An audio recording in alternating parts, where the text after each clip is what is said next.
When the house next door finally got rented, my mom said it was a good thing. She said it had been empty too long, that it would be nice to have someone new around. I didn't say anything, but the first night he moved in, I remember thinking, he didn't look like someone starting over. He looked like someone hiding. He didn't bring much, just a truck, a few boxes, no furniture delivery, no friends helping. No one came by. No one ever did. At first, it was just quiet, too quiet, like the house wasn't being lived in. More like it was just being used. Then I started noticing the pattern. Every few nights, a car would pull up. Late, always late, after midnight. Different cars, different people, but always women. They'd walk up to the door, he'd let them in, and that was it. No music, no voices, no lights changing, nothing. And the weird part, no one ever came back out. At first, I told myself I just wasn't seeing it. Maybe they were leaving earlier. Maybe I missed it. But then I started writing it down. Dates, times, license plates when I could see them. I don't know why. It just didn't feel right. The only light that ever stayed on in that house was in the basement. You could see it from my window. A faint glow through one of those small ground-level windows. It never turned off. Not once. One night, I saw something move behind it. Not a shadow, not a reflection. A person. They moved fast, like they weren't supposed to be seen. That's when I knew something was wrong. The next night, a car pulled up like usual. A girl got out, paused at the driveway, looked back at her car like she was second-guessing it. Then she went inside. I grabbed my phone, opened my notes, started typing again. Time, car, everything. A few hours passed, nothing. Then the basement light flickered. Once, then again. I moved closer to the window, and that's when it happened. Something slammed into the glass from the inside, hard. I flinched back. Then I saw her, the same girl, her face pressed against the window, her hands hitting the glass over and over. She was screaming. I couldn't hear it, but I could see it. She looked straight at my house, straight at me, and then she pointed, not at me, at the door, like she was trying to tell me something. That's when I realized the basement door on the side of the house was unlocked. I didn't think. I just moved. Ran downstairs, out the back, around the fence. My heart was beating so loud I thought he'd hear it. The side door was right there, slightly open, and I could still see her inside, trying to force the window. I pulled my phone out, called 911. I didn't hang up, didn't whisper, didn't hide it. I just said it. There's someone trapped in my neighbor's basement. Everything after that happened fast. Lights, sirens, police. By the time they got there, she had already broken through, cut up, shaking, barefoot. She ran straight out when the door opened, collapsed in the yard. They found him inside. He didn't run, didn't fight, just stood there, like he knew it was over. Later I heard what they found in the basement. Chains, locks, phones, IDs, more than one. A lot more. The police took him away that night, and as they were putting him in the car, he looked up, right at my window, and smiled. The house next door is empty again now, but the basement light, it still turns on every night. And sometimes, if I stay up late enough, I still see movement behind the window, like something's still down there, waiting.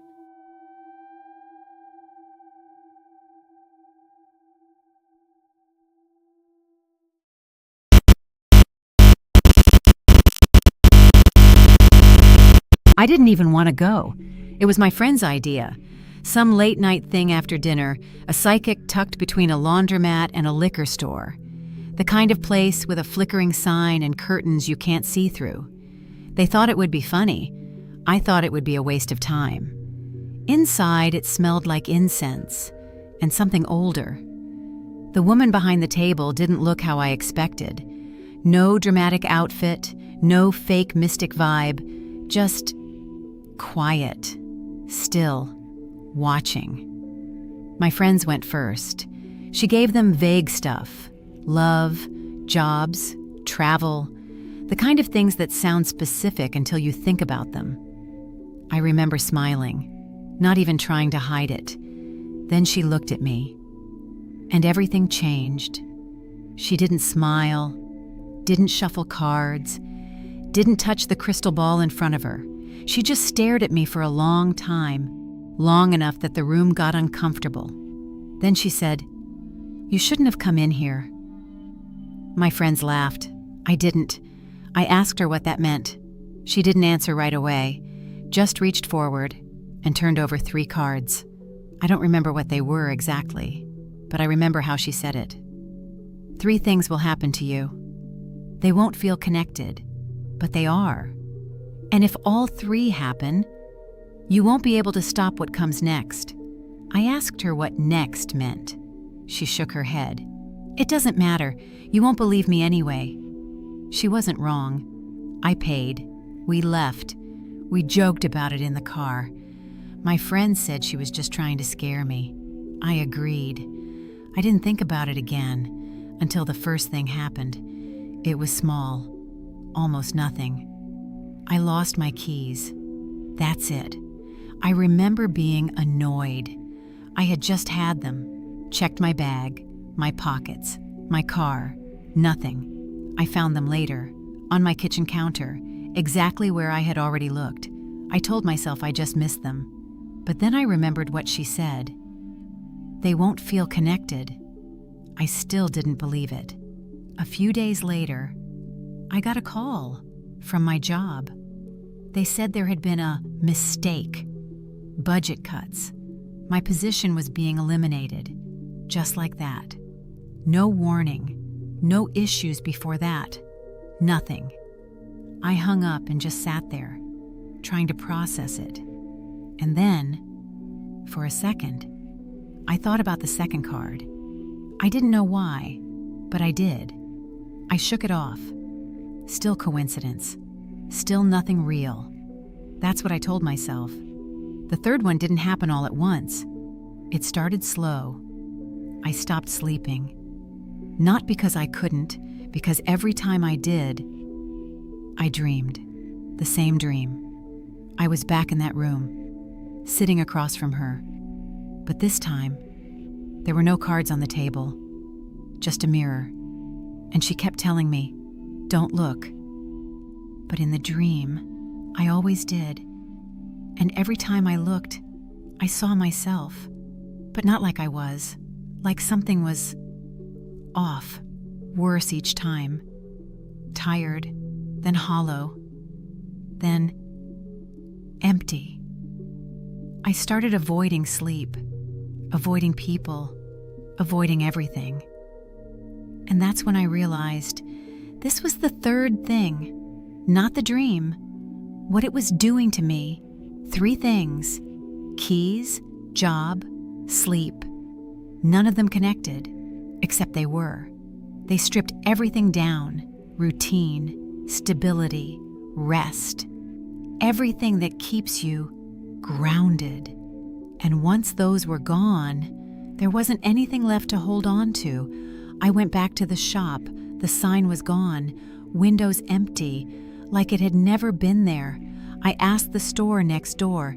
They said nothing had been there for months. I told them they were wrong. I had just been there. They just looked at me like I was confused. I don't remember how long I stood there, but I remember what she said. If all 3 happen, you won't be able to stop what comes next. I think I understand now.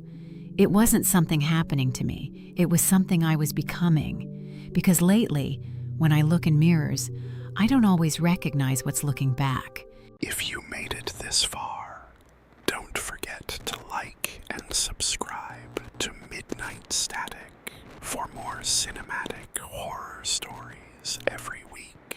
And if you have a creepy experience, unexplained encounter, or story you want featured on the channel, send it to the email in the description. Some of the scariest stories